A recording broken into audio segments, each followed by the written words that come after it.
नमस्कार दोस्तों।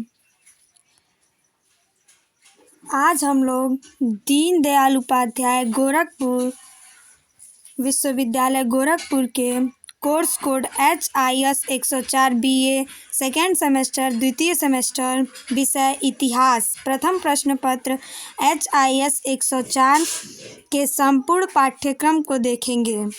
First semester में आप लोग इतिहास का परिचय, इंट्रोडक्शन टू हिस्ट्री और सिंधु सभ्यता और हर्षवर्धन तक आप लोग पढ़ चुके हैं। अब हम लोग हिस्ट्री ऑफ मेडुअल इंडिया पढ़ेंगे। अभी तक आप लोगों ने प्राचीन भारत का इतिहास पढ़ा था। अब हम लोग मध्यकालीन भारत का इतिहास पढ़ेंगे। 1206 AD से 1506 AD मध्यकालीन भारत का इतिहास। 1206 ईस्वी से 1526 ईस्वी उसके संपूर्ण पाठ्यक्रम को देखेंगे। उसके बाद हम लोग एक एक यूनिट वाइज ऑब्जेक्टिव क्वेश्चन देखेंगे, क्योंकि आपके परीक्षा में ऑब्जेक्टिव क्वेश्चन ही पूछे जा रहे हैं। तो हम लोग यूनिट वाइज ऑब्जेक्टिव क्वेश्चन देखेंगे। तो पहले आइए हम लोग सिलेबस को समझ लेते हैं। उसके बाद हम लोग इसके एक एक टॉपिकों को, एक एक यूनिट को डेली पढ़ेंगे, जो आपकी परीक्षा के लिए बहुत ही महत्वपूर्ण होगा। तो आइए देखते हैं। पहला यूनिट आप लोगों का है, इसमें यूनिट फर्स्ट इकाई प्रथम the early Turks and the Khilji, प्रारंभिक तुर्क और खिलजी, जिसमें पहला है गुलाम वंश 1206 ईस्वी से 1290 ईस्वी। इसमें कुतुबुद्दीन ऐबक को पढ़ना है, इल्तुतमिश, रजिया और बलबन। इससे आपके पेपर में बहुत ही क्वेश्चन बनते हैं। दूसरा है इसमें खिलजी वंश। खिलजी वंश का कार्यकाल है 1290 से 1320 ईस्वी, जिसमें हम लोग को जलालुद्दीन खिलजी और अलाउद्दीन खिलजी को पढ़ना है। लेकिन हम लोग इसमें और खिलजी वंश के शासकों को भी पढ़ेंगे।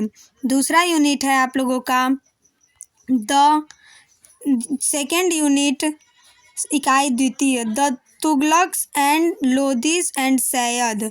तुगलक वंश 1320 से 1414 ईस्वी, जिसमें गयासुद्दीन तुगलक, मोहम्मद बिन तुगलक, फिरोज शाह तुगलक, इन सभी लोगों को पढ़ना है। और तुगलक वंश के समय में ही तैमूर का आक्रमण होता है 1398 ईस्वी में। उसके बाद सैयद वंश आता है, जो 1414 से 1451 ईस्वी तक रहता है। फिर लोदी वंश आता है। लोदी वंश 1451 से 1526 ईस्वी होता है। बहलोल लोदी, सिकंदर लोदी, इब्राहिम लोदी को पढ़ना है। थर्ड यूनिट है इकाई तृतीय। थर्ड यूनिट है Indian on the eve of Babur's invasion, मतलब बाबर के आक्रमण की पूर्व संध्या पर भारतीय। बाबर के विषय में हम लोग पढ़ेंगे। और बाबर के आक्रमण के बाद जो 1526 ईस्वी में होता है पानीपत का प्रथम युद्ध, उसके पहले के बारे में हम लोग पढ़ेंगे। उसके बाद बाबर के बाद का पढ़ेंगे, जो सेकंड पेपर में रहेगा। उसके भी सिलेबस को मैं करवाऊंगी।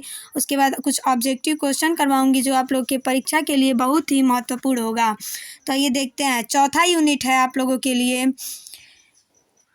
इकाई चतुर्थ unit fourth development of Sufism and Sufism in India, भक्ति movement and re strengthening in north India, मतलब भारत में सूफीवाद का विकास, भक्ति आंदोलन और उत्तर भारत में पुनः सुदृढ़ीकरण। आप लोग सिलेबस को अच्छे से समझ लीजिए। और कल हम लोग सेकेंड पेपर के सिलेबस को देखेंगे। उसके बाद हम लोग यूनिट वाइज ऑब्जेक्टिव क्वेश्चन को देखेंगे, जो आप लोग के परीक्षा में ज़रूर पूछे जाएंगे। और अगर आप चैनल पर नए हैं तो मेरे चैनल को लाइक, शेयर और सब्सक्राइब करना न भूलें। नमस्कार।